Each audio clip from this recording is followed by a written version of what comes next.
सिंघम मधील ज्यांची भूमिका विशेष उल्लेखनीय ठरली, अजरामर झाली, असे एक मराठमोळा अभिनेत्याचं नाव म्हणजे श्री अशोक समर्थ यांची परिचय करून देण्यासाठी मी महाराष्ट्र संभाजी ब्रिगेडचे प्रदेश उपाध्यक्ष छगनजी शेरे यांना विनंती करतो की त्यांनी श्री अशोक समर्थ सरांचा परिचय या ठिकाणी करून द्यावा. आज या ठिकाणी संभाजी ब्रिगेडच्या माध्यमातून आयोजित करण्यात आलेल्या या बिझनेस कॉन्फरन्समध्ये आज आपण 6व्या सत्राला सुरुवात करणार आहोत. या सत्राचा विषय आहे सिनेकला क्षेत्रातील विविध संधी आणि या विषयावरती मार्गदर्शन करण्यासाठी या ठिकाणी प्रमुख पाहुणे म्हणून आलेले सन्माननीय सिने अभिनेते श्री अशोकजी समर्थ यांचा मी परिचय करून देण्यासाठी आपल्यासमोर उभा आहे. ग्रामीण भागातून जाऊन बॉलिवूडमध्ये जम बसवणं हे तसं काम, हे काम अवघड जरी असलं तरी ते एका मराठमोळ्या कसदार अभिनेत्यानं ते करून दाखवलं. बारामती सारख्या एका ग्रामीण भागातल्या गावातून येऊन आज बॉलिवूडमध्ये ब्लॉकबस्टर सिनेमांमध्ये महत्त्वाची भूमिका करणारे आणि सिंघम चित्रपटातील शिवानायक या भूमिकेमुळे भारतभर ज्यांचे चाहते निर्माण झाले असं मराठमोळं नाव म्हणजे श्री अशोक समर्थ. त्यांनी आपल्या अभिनय कौशल्याच्या जोरावर महाविद्यालयीन जीवनापासूनच चुणूक दाखवून अनेक नाट्य महोत्सव गाजवले.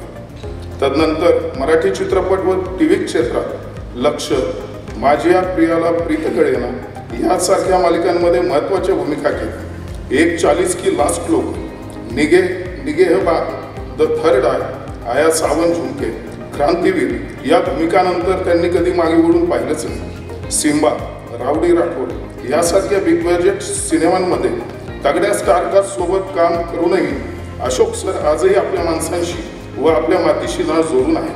मनात न्यूनगंड न बाळगता मनापासून जिद्दीने काम केलं तर यश दूर नाही हे आपल्या कृतीतून दाखवून देणारे, नवीन दिशा व नवा विचार देणारे अशोक समर्थ अभिनय क्षेत्रात येऊ पाहणाऱ्या अनेक विद्यार्थ्यांसाठी प्रेरणा आहे.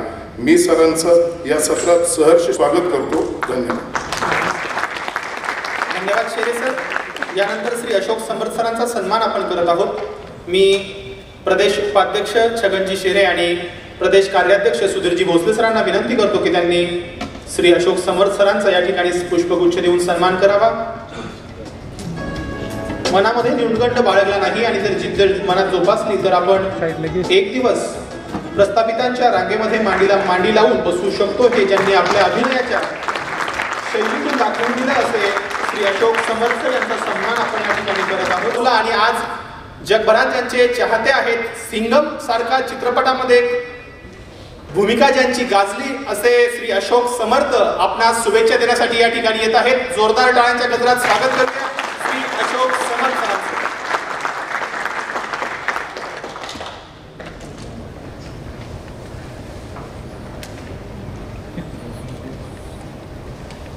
सिनेमा असेल किंवा रंगमंच असेल याच्या माध्यमातून वेगवेगळे कार्यक्रम अटेंड करणं किंवा पुरस्कार स्वीकारणं, प्रदान करण्यासाठी जाणं, कारण त्या क्षेत्रामध्येच आम्ही लोक काम करत असतो. पण या पद्धतीचं व्यासपीठ आपल्या पदाधिकाऱ्यांच्यासाठी उपलब्ध करून देण्याचा हा अनुभव मला असं वाटतं की आमच्यासारखी माणसं पहिल्यांदा घेता येतात. बरोबर ना नागराज? की असं एक कालखंड असतो की व्यासपीठाची तलाश असते आपल्याला. म्हणजे माझ्या वेळेला मी चाच पडत होतो की आपल्याला काहीतरी व्यासपीठ उपलब्ध होईल.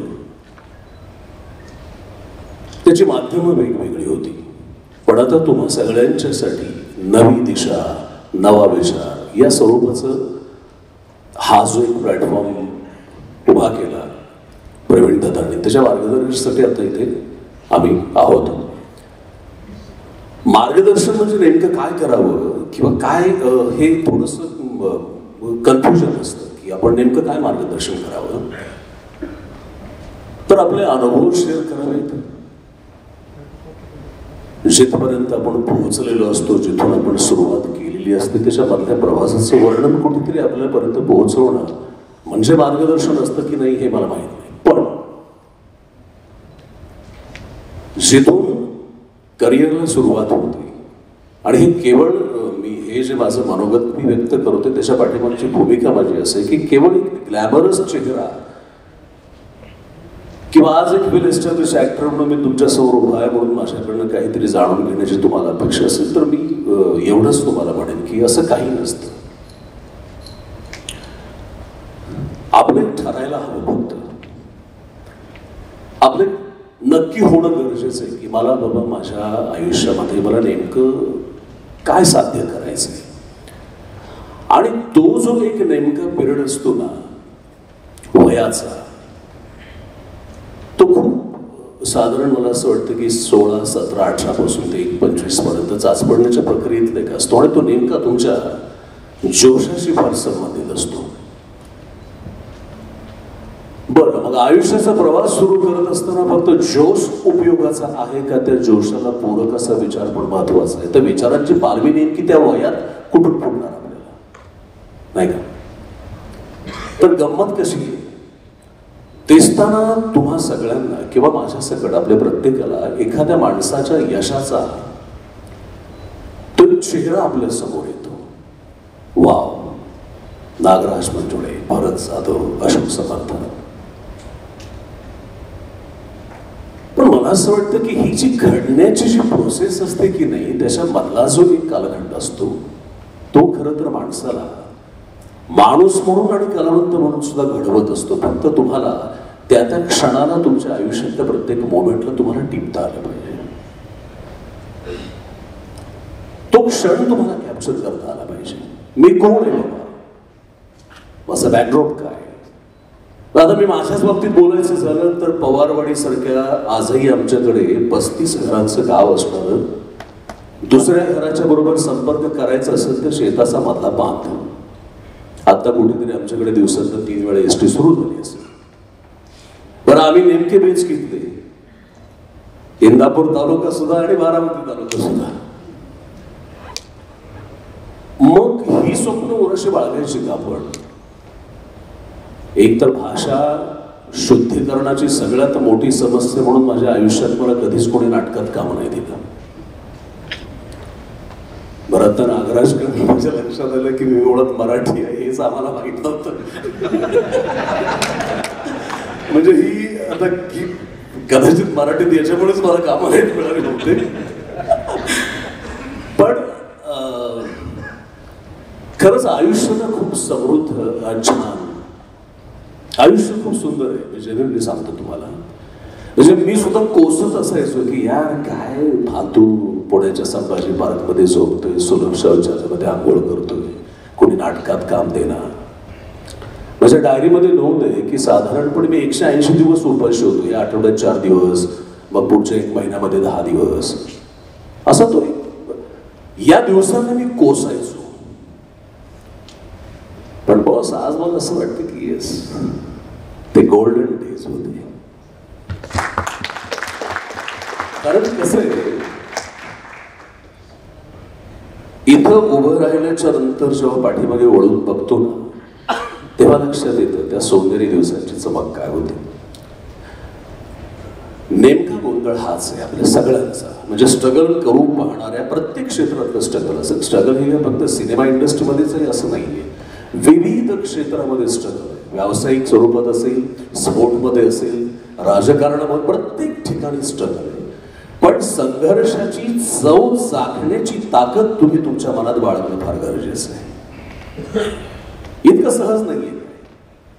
आणि मला असं वाटतं की हे मी अनुभवत असताना माझं मत असं आहे की ते सहज मिळू पण नाही. कारण तुम्हाला त्याची किंमत कळणं न कळणं हा पण नंतरचा भाग आहे. पण तरासण्यावाली जो चीज होती ना धारदार त्या कानसीनं घासल्याशिवाय त्याला धार येत नाहीये. आणि आयुष्याची समृद्धता तुमच्या सकस विचारांच्या कानसीनं जोपर्यंत तिला घासत नाही तोपर्यंत तिला धारच येत नाही. मग प्रश्न उपस्थित राहतो की बाबा मी एका छोट्या खेडेगावातला, माझा बॅकड्रॉप नाही, माझी सिनेमा इंडस्ट्रीशी काही संपर्क नाहीये आणि मी कसं काय किंवा काय. पडू दे नाही प्रश्न. पण या प्रश्नाची उत्तर तुमची तुम्हाला शोधता आली पाहिजे. म्हणजे या वाक्याचा खरा अर्थ तुम्हाला सांगू का की आपण ज्या वेळेला यातनांची पराकाष्ठा पार करतो, दुःखी कष्टी होतो, कोसळतो, ढसढसं रडतो आणि मग आपल्याला वाटायला लागतं की मला कोणाच्या कुशीमध्ये तरी जाऊन रडावंसं वाटतंय, मला व्यक्त व्हायचं, मला कोणाच्या तरी आधाराची मला गरज आहे. नेमकी आपण इथे चूक करतो. ज्या वेळेला तो उलमडून पडतो ना, ती प्रक्रिया जेव्हा आयुष्यात वाट्याला येते ना, तेव्हा सांत्वनासाठी दुसऱ्या कोणाच्या शब्दांचा शोध नाही घ्यायचा कधी. लक्षात आलं? कारण सांत्वनासाठी जर कोणाच्या शब्दांचं सहकार्य घेतलं ना, तर आपण दुबळे बनत जातो, फार दुबळे बनतो. त्याचं कारण सांगतो की माणूस म्हटलं ना की सगळ्या वेदनांचा साक्षात्कार होणं फार गरजेचं आहे. म्हणजे एखादी गाडी हातामध्ये घेतली, ड्रायव्हिंग करायला सुरुवात केली, प्रवासाला निघालात की तुम्हाला तुमचं ठिकाण माहिती असतं ना, तुम्हाला कुठे जायचंय. पण त्या प्रवासामधले मधले जे अडथळे असतात ना, त्याचा विसर पडून उपयोगाचा नाही. रस्त्यावरती किती खड्डे पडलेले, वाटेमध्ये टायर पंक्चर झाला तर दुकान आहे की नाही हे मॅपवरती कधीच दिलेलं नसतं ना आपल्याला अजिबात. पण याचा अनुभव घेत पुढे जाण्याची जी गंमत आहे ती तुम्हाला सर्वश्रेष्ठ बनवते. आणि राहायला मुद्दा की स्वतःशी सुसंवाद साधतो का आपण नेहमी आशेचा किरण मला दिसावा म्हणून मी कुठल्या तरी विचारवंतांच्या बैठकीमध्ये जाऊन बसतो आणि मी कुठून तरी मला काहीतरी मिळेल याचा शोध मी घेत असतो. पण तुम्ही स्वतःचा शोध घेण्यासाठी स्वतःच्या सोबत कधी संवाद साधलाय का?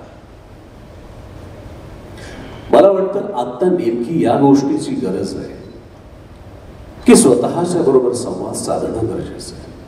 तुमचं पडणं गरजेचं आहे, तुमचं उठणं गरजेचं आहे, तुमचं तुटणं गरजेचं आहे, तुमचं रडणं सुद्धा गरजेचं आहे.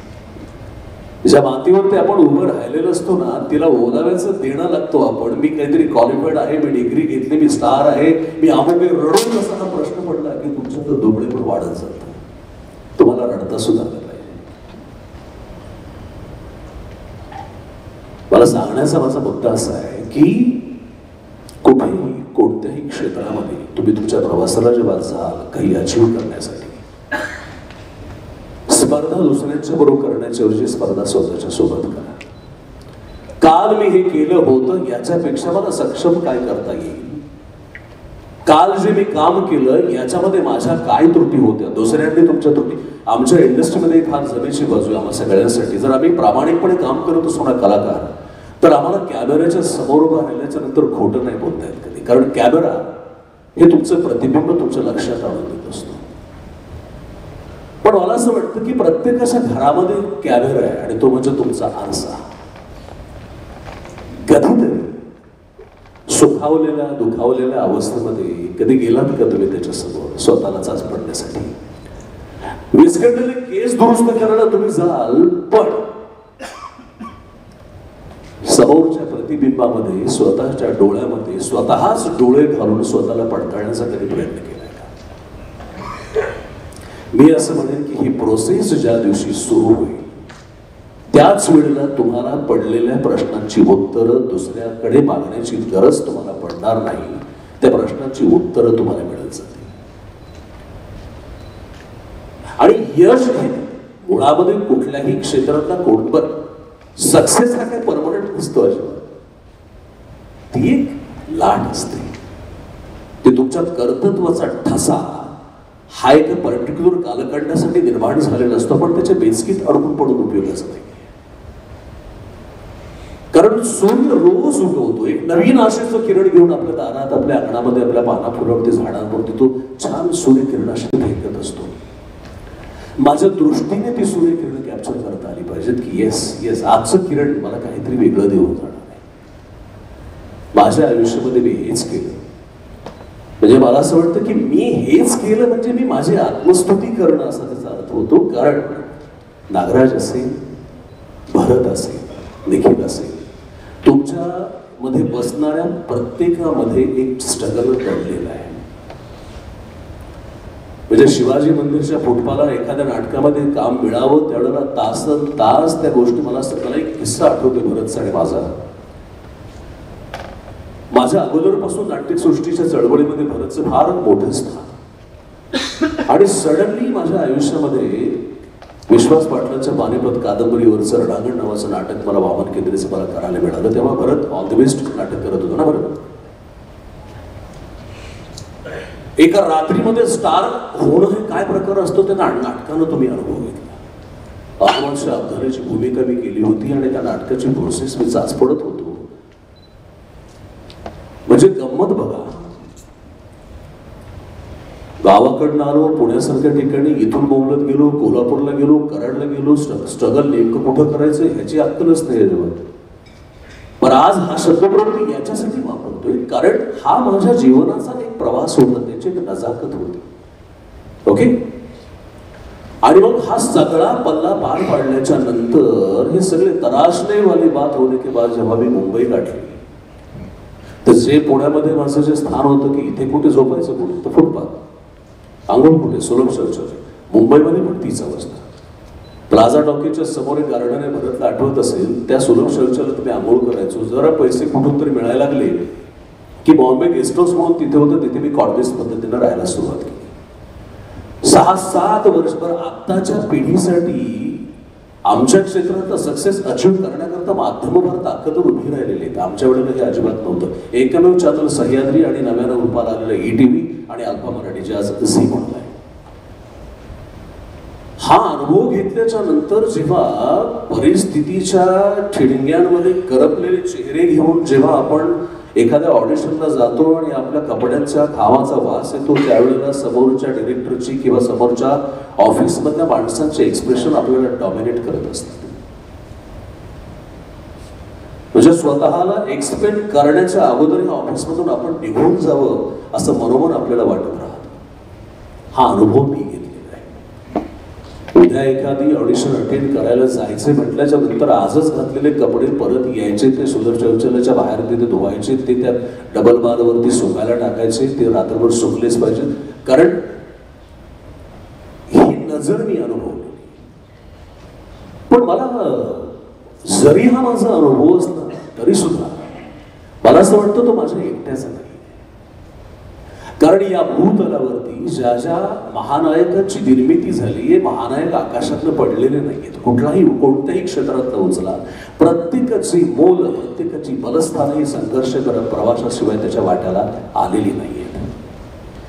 त्यामुळे खोटी स्वप्न बाळगून जर का कोणी ह्या गोष्टीचा विचार करत असेल की फार इझी नाही, तर जेव्हा माझं नाटक बघता बघता एक हिस्टॉरिकल नाटक इतकं नावारूपाला आलं आणि भरत कुठेतरी जवळला निघाला होता, ते यांचं स्टुडिओ,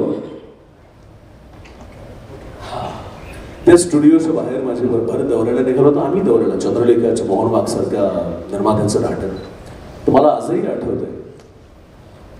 भरत त्याच्या नाटकाच्या प्रयोगामध्ये इतका बिझी होता आणि सक्सेसफुल नाटकातले कलाकार म्हणून जर पहिल्यांदा माझा भरत बरोबर त्याचं स्ट्रगलर म्हणून आमची भेट झालेली असायची, तर भरतने एक वाक्य म्हणा की अशोक यार क्या बात आहे, मला आम्ही जवळपास किती आज 350-400 प्रयोग केलं, पण तुझ्या जे बॉस जे किया ना तुम्ही, म्हणजे खरं तर माझ्यापेक्षा सर्वश्रेष्ठ कामाचं योगदान हे भरतचं त्या नाटक सृष्टीमध्ये तेव्हा होतं. पण तुमच्या आयुष्यात एखादी कलाकृती अशी काही वर्क होते की रातोरात काहीतरी गोष्टी घडत असतात. ते माझं नाटकाच्या बाबतीत झालं. सिनेमा हा फार माझ्या आयुष्यात नंतर आला. म्हणजे आज मी तुम्हाला सिंघममुळे परिचित जरी असलो तरी सिंघम हे माझं पहिलं काम नाही. माझ्या रंगमंचावरती ज्या पद्धतीने माझी ग्रोथ झाली, माझ्या नाटकामध्ये वजीर आझम हिंदुस्थानच्या मिट्टीमध्ये येऊन आम्हाला कित्ता पकत झाला हे एक वाक्य म्हणण्यासाठी मी 15 दिवस फक्त झुंजत होतो. कल्पना नसेल तुम्हाला. वामन केंद्रे मला म्हणायचं की एका वाक्यामध्ये तुझं कॅरेक्टर लपलेलं आहे.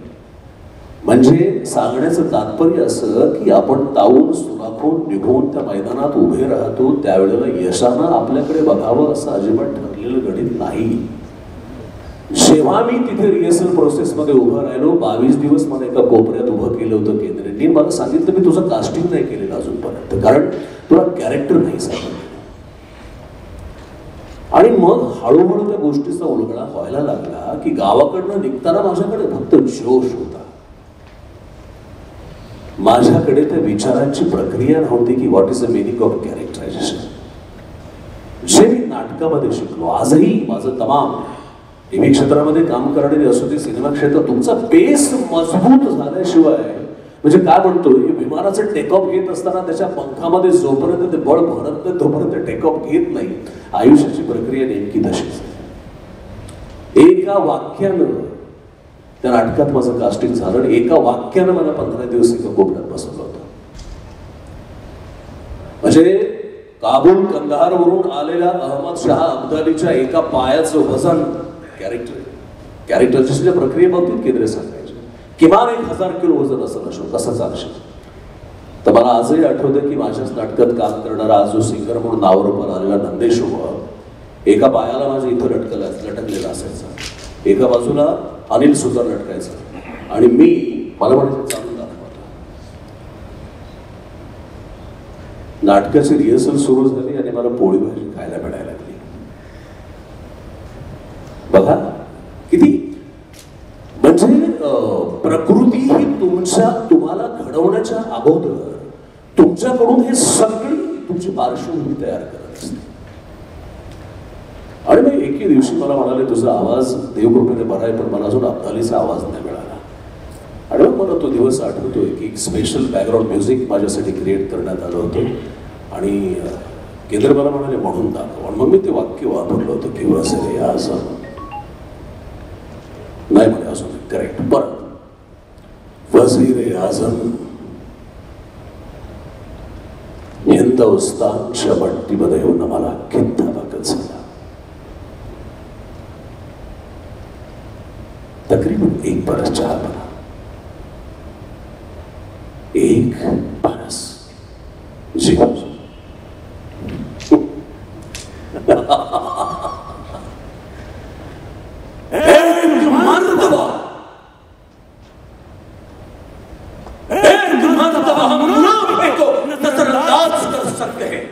लेकिन कुछ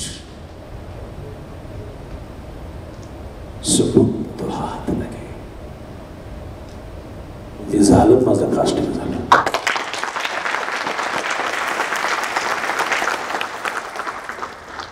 म्हणजे रोमांच उभा राहतो अंगावर. त्यानं असं वाटत राहतं की या चळवळीपासून आपण दूर जायला नको. ही ऊर्जा मी तुमच्यामध्ये मिळवण्याचं काम करतो की आयुष्य फार सुजला सुभम फार सुरे. ना आई बापांवरती डिपेंड राहू नका, त्यांचं काम संपलेलं आहे. तुमची ऊर्जा, तुमचा विचार, तुमचा फोकस जिथे पोहोचायचं त्याच्यामधले अडथळे तुमची जिम्मेदारी आहे, तुमची जबाबदारी आहे. आणि हे जर प्रामाणिकपणे केलं, काय कोण तो मायकाला आले तुमच्या सक्सेस पासून तुम्हाला दूर खेचून जाईल. उत्तम उदाहरण तुमच्या बाजूला बसलं. सिनेमा सृष्टीला गेल्या 40 वर्षामध्ये कधी हे स्वप्न पडलं असेल का की कुठल्या तरी एका खेडेगावामधून नागराज मंजुळेसारखा एक नवोदित डिरेक्टर असा मैदानात येईल आणि तो मराठी सिनेमा सृष्टीचा आर्थिकदृष्ट्या इतिहास बदलून टाकेल. कोणाला वाटलं होतं? पण जर हे तुम्ही ह्या गोष्टीचे साक्षीदार असाल तर मग वाट कसली बघायची नाही का? खेडा असो, शहर असो, फुटपाथ असो, बंगला असो, गाडी असो, फोकस क्लिअर पाहिजे. लढण्याची, झुंजण्याची, विचारांची प्रक्रिया राबवण्याची, रोज नव्यानं स्वतःला डेव्हलप करण्याची प्रक्रिया तुमच्या चालू ठेवा. मला असं वाटतं की प्रवीणदा या गोष्टी ज्या पद्धतीनं, ज्या मार्गानं तुम्ही करत आहात, तुम्ही सगळे म्हणजे सौभाग्यशाली आहात. एक प्लॅटफॉर्म आहे तुमच्यासाठी. आमच्यासाठी तो नव्हता. आमच्यासाठी थिएटर हा प्लॅटफॉर्म होता. कधी संधी मिळेल आणि कधी सोनं करेल. म्हणजे आज थोडा मोठ्या प्रत्येकाच्या सोबत काम करून झालंय आता माझं. मला दुःख कुठलंच नाही. दुःख एकच असेल आयुष्यभर, काल मी जे चांगलं केलं होतं याच्यापेक्षा सकस मी काय करेन, बस हे मी करत राहील. आणि मला इथं बोलावलं प्रवीण दादा मजा आली. एका वेगळ्या विषयाशी, वेगळ्या झोनमध्ये नव्यानं सगळा पहिल्यांदा मी नागराजला भेटलो. फार छान एक्सपिरियन्स आहे हा सगळाच. आणि थोडे ब्युटिफुल, ऑल द बेस्ट. मनापासून धन्यवाद.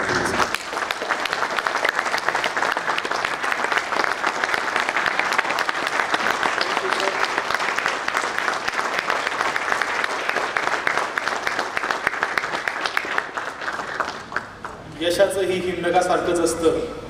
यशाचं केवळ एक टोक दिसतं, पण त्या पाण्याखाली असलेला तो संघर्षाचा मोठा भाग तुम्ही उलगडून सांगितलात की तिथपर्यंत पोहोचण्यासाठी ती जिद्द, ती सोचण्याची तयारी कशी हवी. सर, खूप खूप तुमचे आभार. सिनेकला क्षेत्रातील विविध संधी सांगत असताना त्यामध्ये तुमच्या मनाची तयारी कशी असावी, त्याची मनाची मशागत कशी करावी, हे फार सुंदररित्या मनाला भावणाऱ्या तुमच्या त्या दर्दभऱ्या आवाजामध्ये ऐकण्याला स्टँडिंग ओवेशन ही सर्वोच्च ती सलामी होती. पुन्हा एकदा आपले मी मनापासून खूप खूप आभार मानतो आणि आपल्या